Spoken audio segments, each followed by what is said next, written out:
Hello बच्चों, welcome back in my YouTube channel Anka education hub और मैं हूं पूनम कौशिक। तो चलिए स्टार्ट करते हैं हमारी हिंदी ग्रामर की क्लास को। अगर आप लोग मेरे चैनल पर नए हैं और अभी तक अगर आपने मेरे चैनल को सब्सक्राइब नहीं किया है तो प्लीज सब्सक्राइब माय चैनल। तो चलिए शुरू करते हैं फटाफट से। आज बच्चों हम लोग देखने वाले हैं भाववाचक संज्ञा। इससे पहले हमने व्यक्तिवाचक संज्ञा और जातिवाचक संज्ञा दोनों को अच्छे से पढ़ लिया है, डेफिनेशन के साथ, उदाहरण के साथ।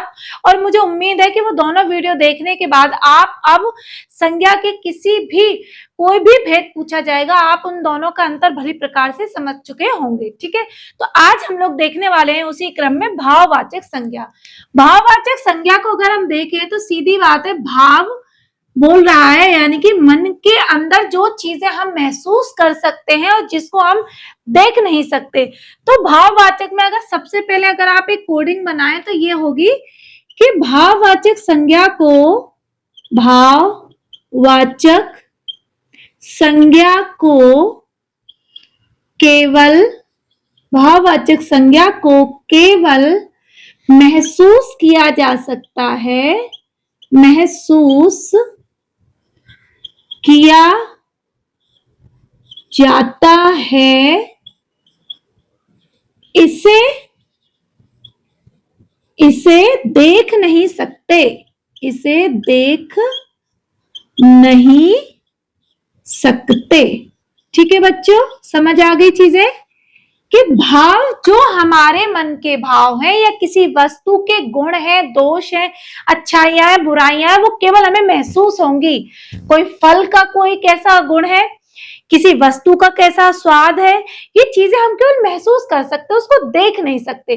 तो भाववाचक संज्ञा वही कहती है कि इसकी परिभाषा क्या कह रही है, इसकी परिभाषा कि जिन संज्ञा शब्दों से किसी वस्तु, संज्ञा शब्द आपको पता ही है, वस्तु, प्राणी, व्यक्ति, स्थान, पशु, पक्षी, भाव के नाम को संज्ञा कहते हैं। ठीक है, नाम को ही संज्ञा कहते हैं, इतना ध्यान रखना है आपको।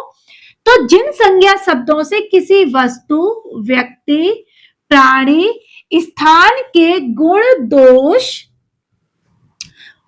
अवस्था अथवा स्वभाव का बोध होता है तो उसे हम भाववाचक संज्ञा कहते हैं।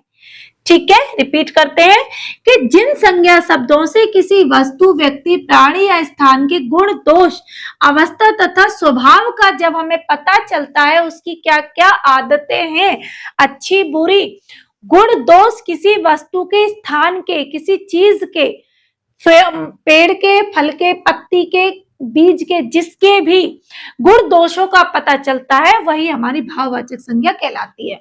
और कोडिंग क्या है कि इसको हम केवल महसूस कर सकते हैं, देख नहीं सकते।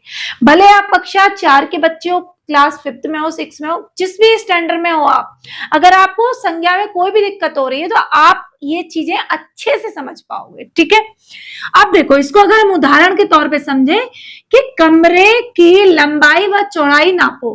अब इसमें कोई जातिवाचक तो है नहीं, कोई व्यक्तिवाचक भी नहीं दिख रहा है इसमें, कि दिख रहा है व्यक्तिवाचक? बताइए, बताना मुझे कि कमरे की लंबाई चौड़ाई नापो में कौन सा शब्द व्यक्तिवाचक या जातिवाचक है।